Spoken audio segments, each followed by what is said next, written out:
High friends, welcome to JE mechanical Bangla academy. আজকে আমরা থার্মোডাইনামিক্সের একটা গুরুত্বপূর্ণ রিলেশনশিপ দেখব, CP minus CV equal to R, এবং এটা প্রুভ করব। আমরা জানি এনথালপি ইকুয়াল টু হয়ে থাকে internal energy plus flow energy PV, pressure into volume.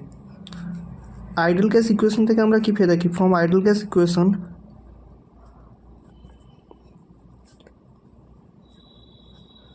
আমরা জানি আইডল গ্যাস ইকুয়েশন থেকে কী হয়ে থাকে, PV equal to M R T.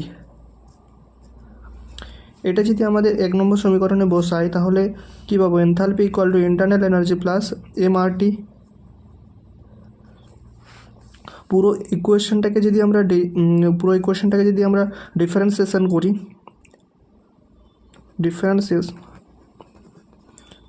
Differentiation both side,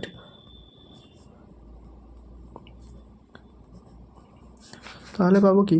DH equal to dU plus M R dT. যেহেতু m R আর হচ্ছে constant, বাইরে চলে এলো, ডিফারেন্ট ডি এর বাইরে চলে এলো।